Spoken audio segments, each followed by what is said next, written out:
Estamos na festa do apóstolo Santiago Maior, representado por um guerreiro espanhol a cavalo com a espada em riste. Mas para os índios Aymara e Quechua bolivianos, ele é Ilhapo, o senhor raio, dono da chuva, do vento e do trovão, protetor dos feiticeiros, a quem garante o poder da magia. A dança com que é saudado faz um suave zigue-zague, como o traçado do raio.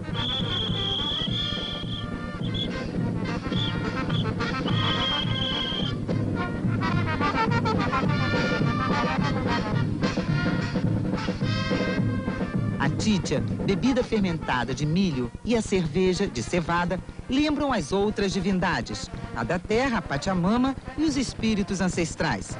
O brilho da festa de Santiago é uma prova de fé, sem dúvida. Uma fé que não começou há 500 anos, mas há muitos milênios.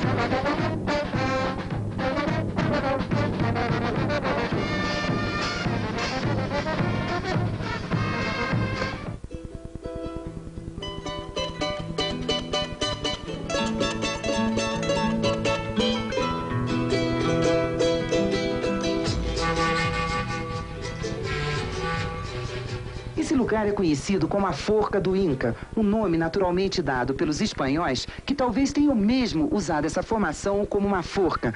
Na verdade, seria uma espécie de observatório astronômico, marcando uma determinada posição do Sol, possivelmente o solstício de verão, que é também o começo da época das chuvas.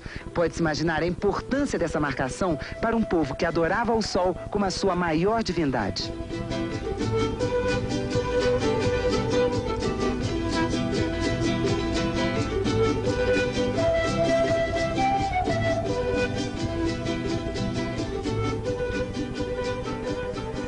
A Forca do Inca é em Copacabana, o antigo porto às margens do lago Titicaca, na Bolívia, a 4.000 metros de altitude.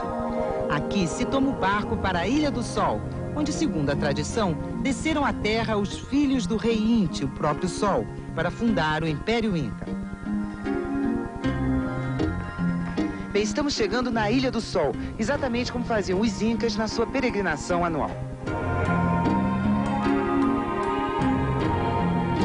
Aqui viviam os sacerdotes e na pequena ilha vizinha, a da Lua, ficavam as Nhustas, as Virgens do Sol.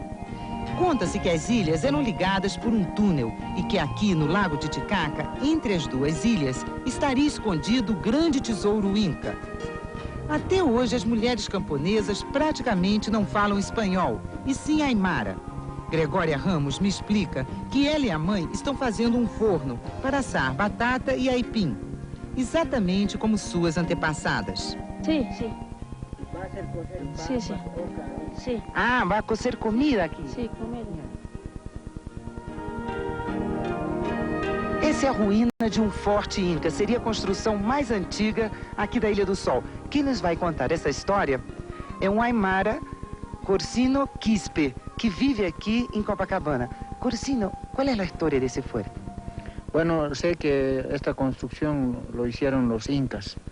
Es una de las primeras construcciones y controlaban desde aquí toda la región, a la antesala que se llama Yampupata. Ahí es el continente. Sí.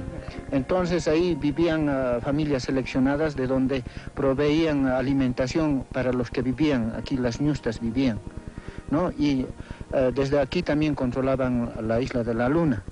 Corsino Quispe nos conta que havia um outro túnel que ligava a Ilha do Sol a Cusco, no Peru, a capital do Império Inca. Eu pergunto o que ele sente visitando essas ruínas.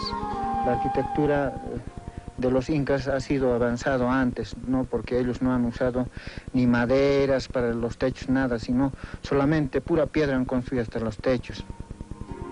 Realmente é impressionante como chega de forma tão clara a nossos dias o grau de avanço tecnológico dos Incas.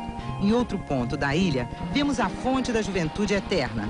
Sem dúvida, um local de adoração da água, que também servia para uso doméstico. O mesmo canal em declive, até hoje, pode irrigar esses terraços de agricultura, apenas pela força da gravidade. De um modo geral, pouca coisa mudou na vida do camponês.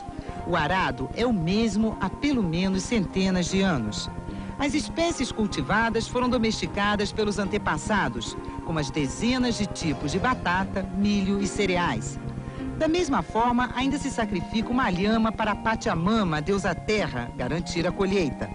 Na boca, as folhas de coca que tiram a fome, para que se possa trabalhar o dia inteiro e só se alimentar na volta para casa. Eu pergunto se também se oferece a coca para a Pachamama. Claro, hay que dar un poquito, unas 3 hojitas para Pachamama. La tierra tenemos que enterrar un poquito, señora.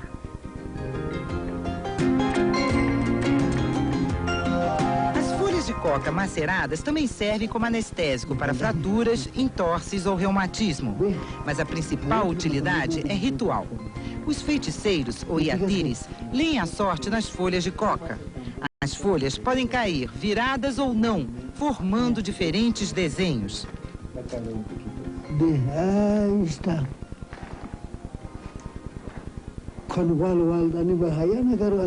Tata Lourenço não fala espanhol. O tradutor me explica que os deuses me protegem. Oxalá.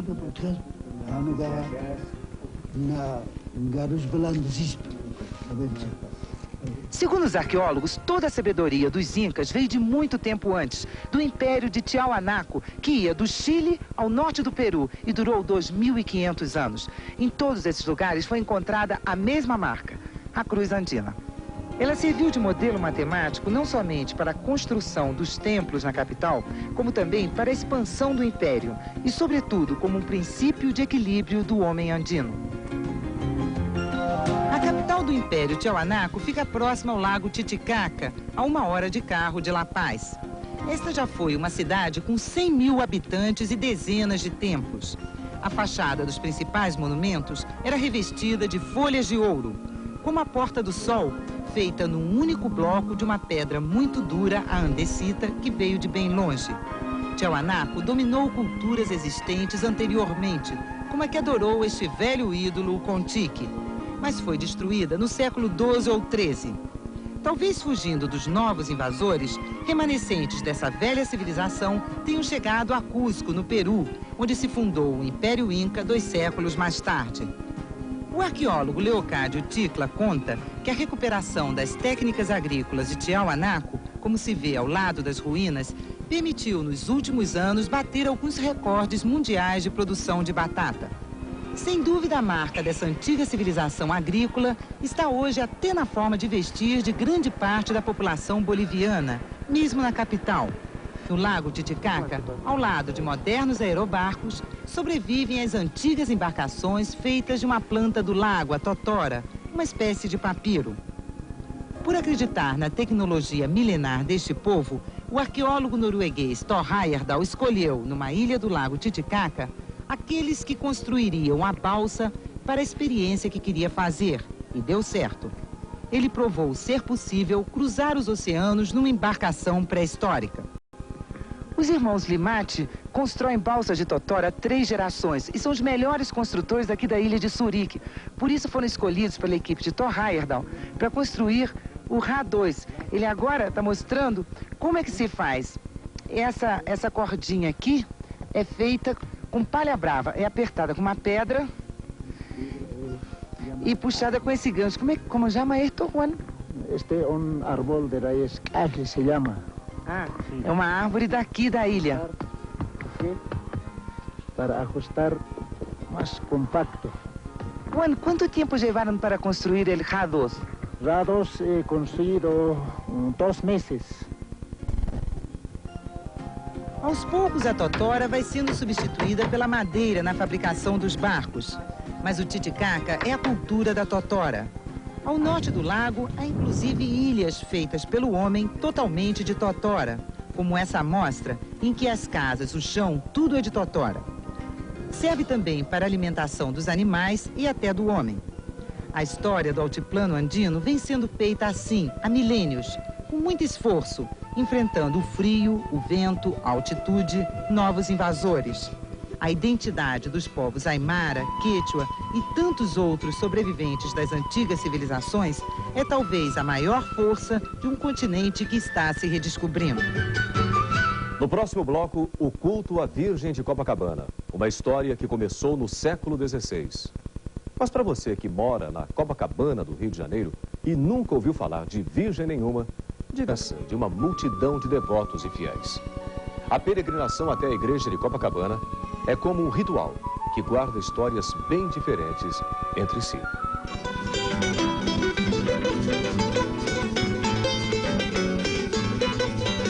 Essa é a estrada que os incas percorriam para chegar a Kotak Kauanha, o porto para a Ilha do Sol, onde teria surgido o povo inca.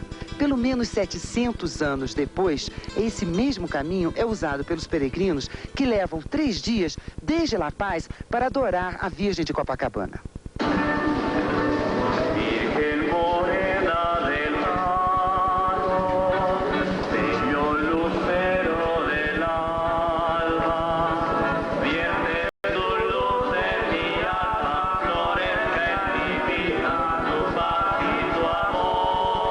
A imagem da Virgem de Copacabana foi feita em 1583 por um índio aimara chamado Tito Yupanqui. Ela é a Virgem da Candelária vista pelo artista, que lhe deu traços indígenas. Dizem que ele teve uma visão sobre as águas do lago Titicaca. O fato é que atribuem à Virgem a proteção do lago e muitos milagres. Hacer una visita a la Virgen de muchos años es muy milagrosa. Senhor, por que bendecir esse auto? Diga, nosotros venimos con fe y si tal vez al año nosotros podíamos tener algo así, tal como nosotros. O sea, ¿usted quiere un auto como ese? Es así, es la verdad, por eso. A ver, ¿se pode mostrá-lo? Aqui é. A devoção à Virgem de Copacabana se mistura à tradição pagã. Benzer a miniatura do objeto que se deseja ajuda a obtê-lo. E para isso se oferece a bebida. A cerveja que veio da terra é para Pachamama, a mãe terra dos antepassados incas. Eso pedimos em nome do Padre, do Hijo e do Espírito Santo. Amém. Como a Igreja Católica vê hoje dia essa mescla que o povo hace entre a fé católica, a Virgen de Copacabana e algumas crenças de origem indígena? Pues son culturas, ¿no? Entonces la respeta. Claro que con el tiempo, poquito a poco, lo vamos un poco depurando y lo vamos purificando, ¿no? Pero no se puede hacer de golpe. Ellos, muchísimas cosas que nosotros les decimos, como que no nos creen. Por ejemplo, el matrimonio, ¿no? El matrimonio ellos lo experimentan primero ni civil ni religiosamente. Tienen una experiencia y si les va bien, después ya vienen a casarse. Na base do primeiro altar que foi construído aqui na Igreja de Copacabana em 1650, existe a representação das Virgens do Sol, as Nhustas, e também de um deus pré-colombiano que tinha os cabelos como víboras, bigodes de puma e os olhos azuis como o lago Titicaca. Ele se chamava Kotak Kauanha. Em aimara, isso quer dizer mirador azul, o que protege ou adora o grande lago azul. O mesmo lago sagrado para os incas. Segundo a tradição, foi aqui, sobre a Ilha do Sol, que o deus Inti mandou seus filhos, Manco Cápac e Mama Oclo, descerem à terra. Eles vieram ensinar aos homens como viver melhor. Casaram-se e fundaram o Império Inca. Hoje, é a Virgem de Copacabana quem vela pelo lago. Os peregrinos aproveitam a viagem para relaxar na praia. Pelo menos para tomar um solzinho, mesmo que de roupa, já que a água do lago é sempre gelada. Alguns não resistem à foto bem-humorada, mas nenhum deixa de ir ao Calvário. É preciso bastante disposição, sobretudo para quem não está acostumado à altitude de 4.000 metros. Aqui mesmo, ao pé do Calvário de Copacabana, uma cerimônia religiosa aimará dá a ideia da força do sincretismo religioso entre a fé católica e a crença indígena.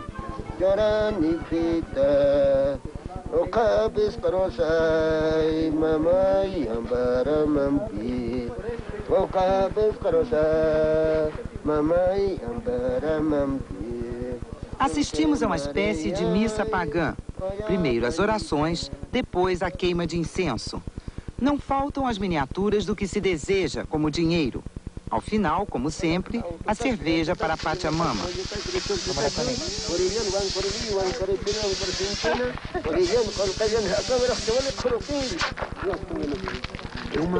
É uma petição, né? Uma petição para saúde, dinheiro e assim, todas essas coisas boas. A quem ele está fazendo esses pedidos? Para começar, a Virgem de Copacabana e depois a Pachamama, não? É onde nós estamos parados agora e onde tudo nasce daqui, da Pachamama.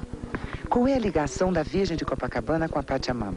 Que a Virgem é a dona de tudo, é a patroa, não? A patroa. E ela nasceu da terra, vem a irmã Pachamama. Por isso que nós amamos a Pachamama. Até hoje os camponeses fazem oferendas à Pachamama quando semeiam, para que a colheita seja boa. Eles também pedem à Virgem de Copacabana, a Virgem Morena, que, como seus filhos, tem a pele queimada pelo vento e o sol do altiplano andino. Ela é a própria expressão da alma boliviana. Ella es morenita, es linda, tiene una expresión de una mamá muy cuidadosa.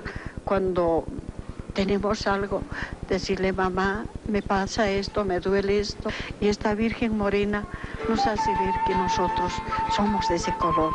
Esta raza mestiza, esta raza tan linda entre nosotros, y somos orgullosas de ella y de toda nuestra tierra.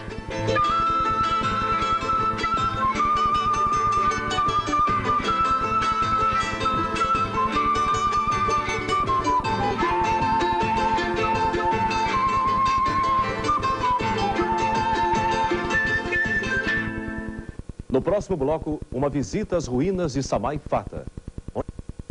Conhecida pela pista de pouso para discos voadores, que muitos consideram apenas um templo, Samaipata serviu de refúgio para o que sobrou da população inca depois da invasão espanhola. E, curiosamente, também foi o lugar onde o líder Che Guevara acabou assassinado. Tem mais.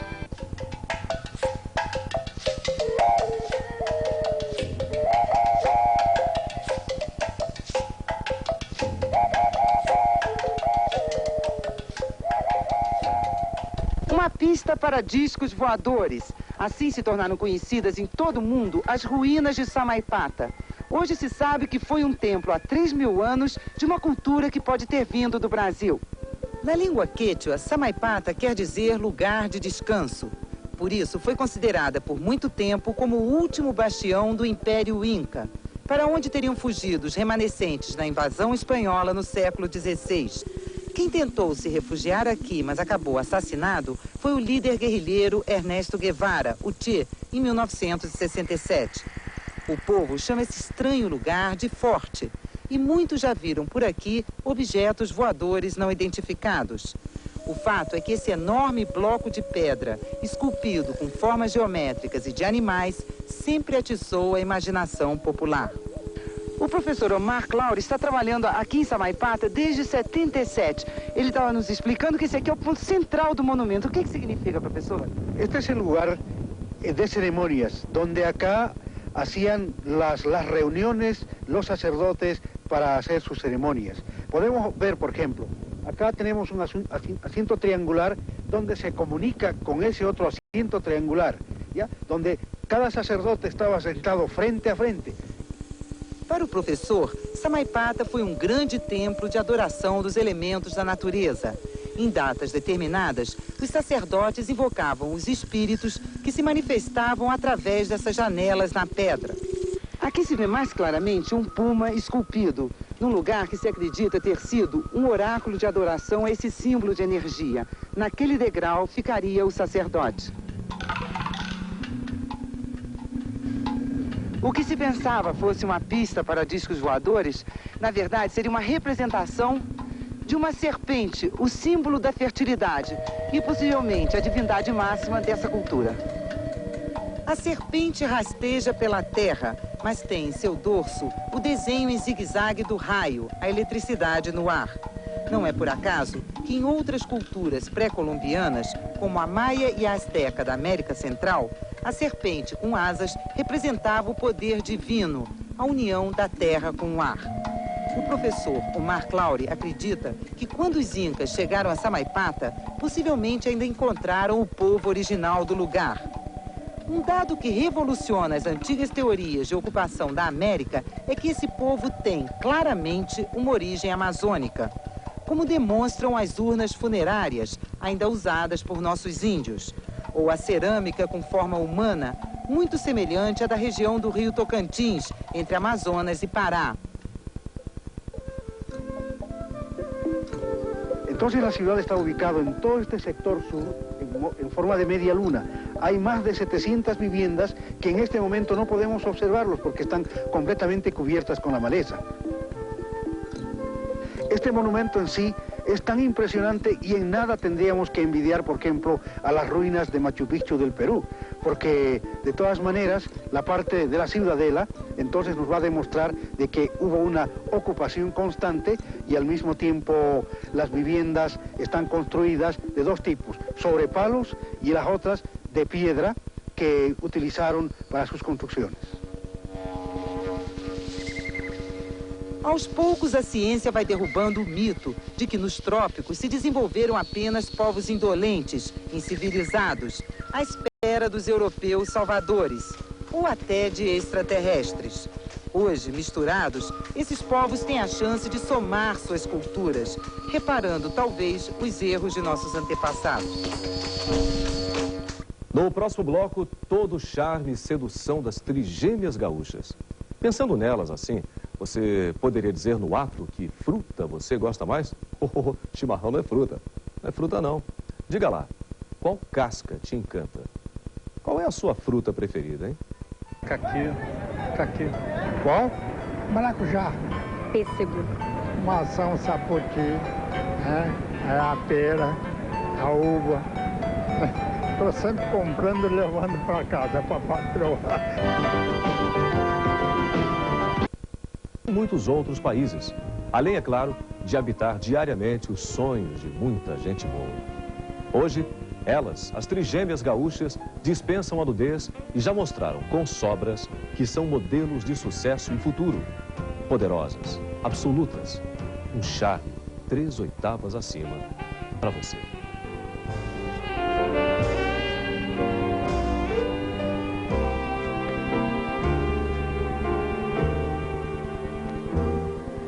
Lilian.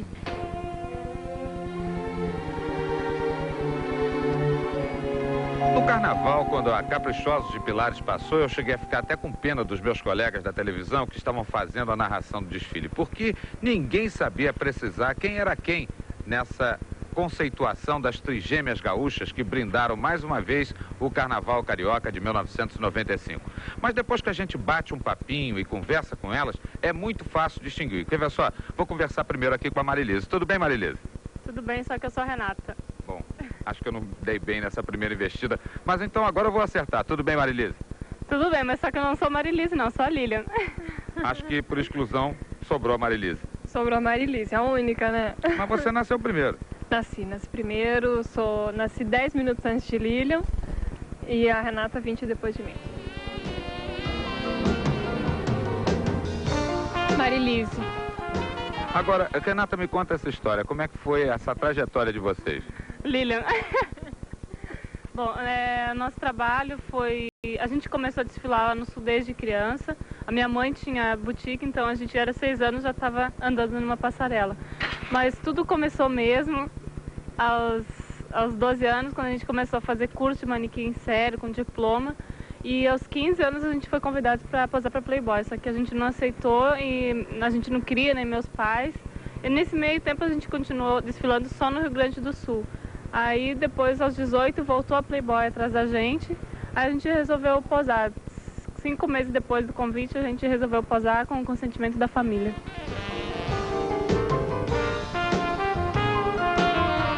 Agora, essa história de namorado confundir, nunca aconteceu com você, não?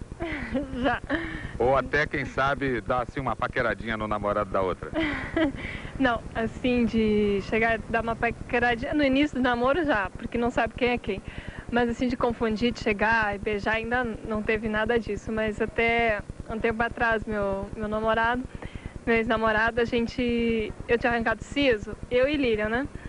E ele chegou aqui em casa Aí eu entra, não dei beijo porque eu tava com a cara inchada. Ele disse, entra, senta, sentou, e a gente ficou sentado. Ele disse, ué, mas será que não vai dar beijinho nem no outro lado? Aí a Renata perguntou, vem cá, você não vai dar beijo na tua namorada não? Ele disse, até daria, mas eu não sei qual delas é. Então, histórias assim, nesse tipo de engano, mas é sempre no início do namoro. Mas na hora que o cara chega pra se enganar de verdade, vocês saem fora, né? É, porque a gente só não fomos enganados e nem eles foram enganados porque a gente não quis, porque senão daria certo. Agora, como é que está sendo essa vida nova que vocês estão experimentando? Vocês hoje estão morando praticamente no Rio de Janeiro. Vocês continuam a estudar, continuam a ter atividade normal? Ou essa história de ser modelo muda completamente o rumo da vida? Muda. Completamente eu não digo, mas para nós três é muito difícil a gente conciliar uma faculdade. Porque é muito imprevisível o trabalho, surge assim de última hora, certas coisas. Então, a gente, para pagar a faculdade, para não fazer... Então fica meio difícil, eu prefiro não fazer. Mas assim, a gente lê bastante, mas é uma vida muito corrida, é muito diferente de ficar estudando em uma faculdade, é muito diferente. Mas não está fora dos planos de vocês fazer uma faculdade a futuro? Não, lógico, não está fora, não está mesmo. Até agora eu estou esperando o meu irmão vir morar com a gente aqui, que eu vou entrar num cursinho junto com ele para ver se eu faço vestibular no ano que vem. Mas a gente quer fazer, apesar de tudo, a gente faz inglês, né? Fazemos academia, a gente lê muito, então isso ajuda, a gente nunca tá fora assim dos assuntos, mas eu tenho muita vontade de voltar a estudar, tenho mesmo, isso é verdade. Ô Renata, a Lília tá me falando aqui em irmãos, vocês têm mais irmãos, eles são gêmeos também, não? Não, nós temos uma irmã mais velha que tem 23 anos, a Aline, e temos um irmão de 18 anos que tá vindo morar com a gente agora, o Júnior.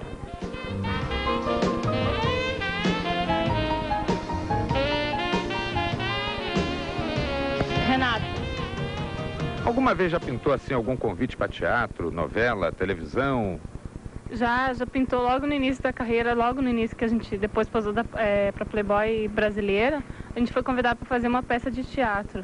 Mas a gente não aceitou porque a gente não tem noção de nada. Então acho assim que a gente não pode, né, chegar numa peça só porque é modelo, posou para Playboy, não sei o que, chegar lá e fazer. Eu não quero fazer feio, então prefiro aprender primeiro para depois atuar. E em televisão a gente já foi convidada também para fazer novela, só que a gente não conseguiu fazer participação porque a gente tinha trabalho no sul do país, aí não deu, mas já tivemos vários convites. O nu artístico é realmente uma coisa que já está praticamente consagrada. Várias pessoas de talento, de sucesso, que hoje estão disputando boas fatias de mercado, a própria Xuxa, a Luísa Brunet, começaram como modelos e expuseram seus corpos com dignidade, é o caso de vocês, efetivamente.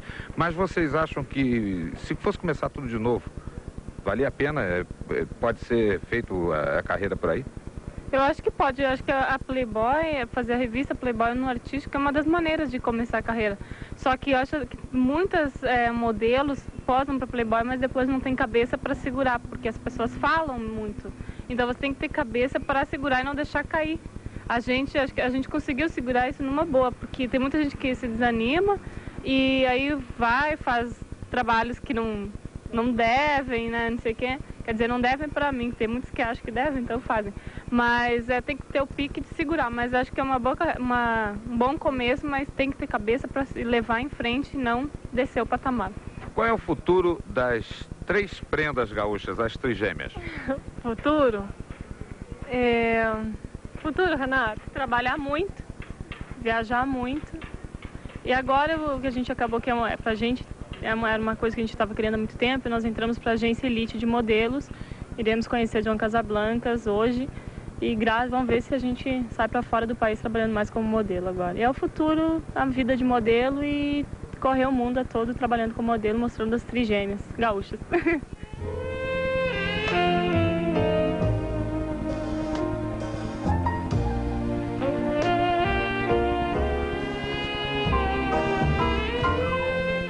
Tá bom. Para acabar com essa discussão de caqui para cá e cupuaçu para lá, pela última vez, qual é a fruta que você gosta mais? Mas fala a verdade, hein? A fruta que eu mais gosto? Manga. Eu não gosto de fruta, não. Mamão. Docinho, macio, delicioso. Vitaminado. Um dos mais tradicionais do país, anda precisando bem mais do que aplausos. As mãos podem até estar juntas, mas para devolver ao teatro a importância que sempre teve.